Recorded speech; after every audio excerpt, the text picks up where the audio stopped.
ओम।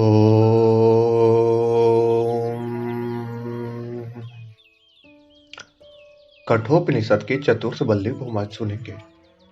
इसमें बताया गया है कि अंतर्मुख होते ही ब्रह्म अर्थात परमात्मा के दर्शन होते हैं।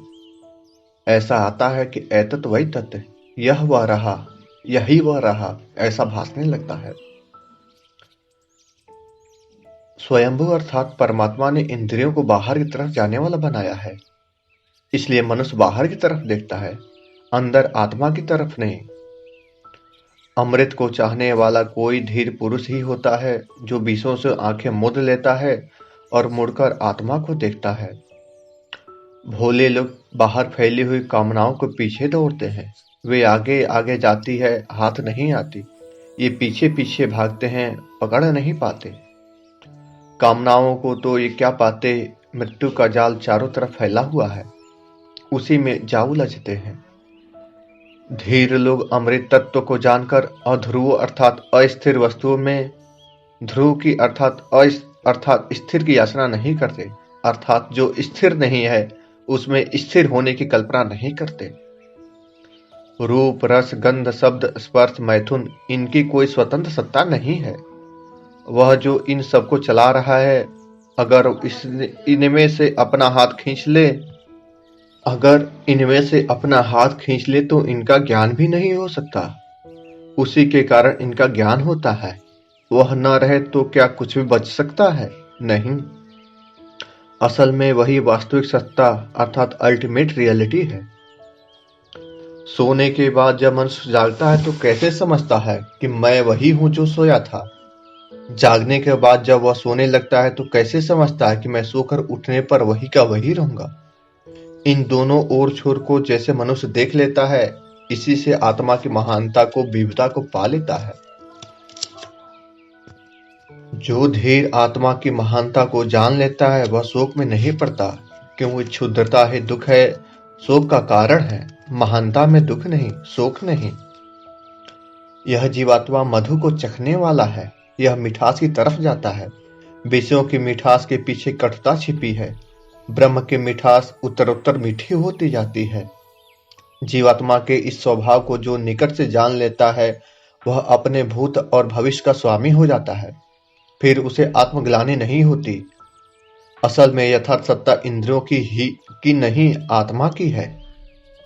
आत्मा का वर्णन करने के अनंतर परमात्मा का वर्णन करते हैं कि संसार की रचना तप से हुई। रीतम च सत्यम चाभि तप अर्थात रीत अर्थात एब्सोल्यूट लॉ जो होता है, तथा सत्य जो रिलेटिव लॉ होता है, भी पहले पहले तप से ही हुआ है। अर्थात रीत और सत्य जो एब्सोल्यूट ट्रूथ है और रिलेटिव ट्रूथ है, ये भी तप से ही पैदा हुए हैं। जब भी कोई कार्य करना होता है तब तप की आवश्यकता होती है। तप अर्थात क्रिया। बिना तप के यूं ही आसानी से कुछ नहीं होता। क्रिया का उग्र रूप ही तप है। सृष्टि की जब रचना हुई तब एक क्रिया ही तो हुई। जैसा हमने अभी कहा, तीव्र क्रिया का नाम ही तप है। अतः तप सृष्टि की रचना में सबसे प्रथम था, परंतु वह ब्रह्म तो तप से भी पूर्व था, क्योंकि उसी ने सृष्टि की रचना की, क्रिया की अर्थात तप किया। तप के बाद जब रीत अर्थात जो एब्सोल्यूट लॉ है, निरपेक्ष नियम है, तथा सत्य जो रिलेटिव लॉ है, सापेक्ष नियम है, इन तप के बाद रीत और सत्य के द्वारा सृष्टि बनी। तब पहले वायवीय अर्थात गैसियस अवस्था थी, उसमें जीवन तत्व नहीं रह सकता था। उसके बाद आग्नेय अवस्था, इग्निशियस अवस्था आई, उसमें भी जीवन तत्व नहीं रह सकता था। तदंतर जलीय अवस्था आई, उसमें भी जीव नहीं रह सकता था। तब से जड़ जगत का, वायवीय अग्नि जगत का विकास हुआ। अर्थात सबसे पहले जैसे आकाश बनता है, आकाश से वायु, वायु से अग्नि, अग्नि से जल बनती है। इन तीनों में जीवन नहीं रह सकता है। ब्रह्म तप करता गया। ब्रह्म तप से भी पहले था। विकास होते होते जब जल बना तब चेतन जगत को उत्पन्न होने का समय आया, क्योंकि जल में जीवन रह सकता था, परंतु वह ब्रह्म उस जल से भी पूर्व था। ब्रह्म अर्थात परमात्मा, वह ब्रह्म उस जल से भी पूर्व था जिसमें जीवन तत्व अपना विकास पा सकता था। अतः वह तप तथा जल दोनों से पूर्व था। वह जड़ चेतन सबसे पहले था। वह पंचभूतों के साथ गुहा में जा घुसा बैठा था। वह कहीं दूर नहीं बैठा। यही हमारे सामने जो कुछ इंद्रियों से दिख पड़ता है वही उसकी गुफा है। उसी में छिपा बैठा है। हमसे मानो आंख मिचौली खेल रहा है। हमारी दौड़ धूप का मजा ले रहा है। इन पंचभूतों की उसने ओट ले रखी है। बैठा तो वह इन्हीं के साथ है। यही उसकी गुफाएं हैं। इस प्रकार जो देख लेता है वह कह उठता है कि अरे वह तो यह बैठा है। एतत् वैतत्, यह वह यहीं बैठा है। संसार में पुरुष तथा स्त्री ये दो तत्व हैं। पुरुष रूप में ब्रह्म का वर्णन करने के बाद स्त्री रूप में उसका वर्णन करते हैं।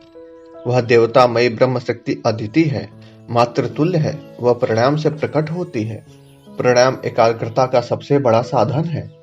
प्राणायाम से ही इंद्रियों को मन के साथ और मन को आत्मा के साथ नियुक्त किया जा सकता है। बिना प्राणायाम के इंद्रियां दुष्ट घोड़ों की तरह इधर उधर भागने लगती हैं। प्राणायाम करते समय कोई व्यक्ति दुश्चिंतन नहीं कर सकता। प्राणायाम मन को आत्मा के साथ बांधने वाली रस्सी है। वह भगवती इन पंच महाभूतों के साथ उन्हीं को गुहा में बनाकर छिपी बैठी है। उसने इनकी ओट ले रखी है। बैठी वह यही है, हमारे सामने ही, कहीं दूर नहीं। हमारे सामने बैठी हमसे आंखें मिचौली खेल रही है। जो उसे भूतों में छिपा देख लेता है वह कह उठता है कि अरे वह तो यह है एतत् वैतत्, वो तो वही रहा। जैसे अरण्यों में अग्नि होती है लेकिन दिखती नहीं और उसे प्रकट करने के लिए उनका रगड़ना जरूरी होता है। जैसे गर्भिणी का गर्भ सुरक्षित होता है, वह दिखता नहीं परंतु गर्भिणी का ध्यान सदा उसी तरफ लगा रहता है।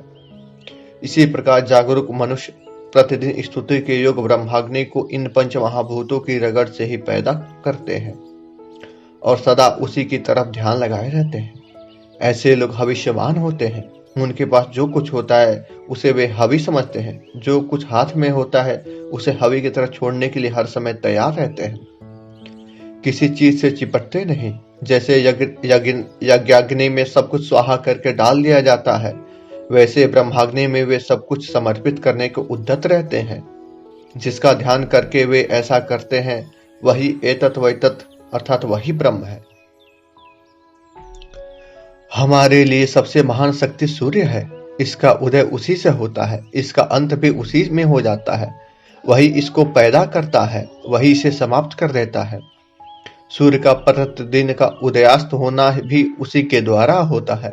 सब देवताओं ने उसी के चरण में सिर झुकाया है। सब उसी के सामने अर्पित है।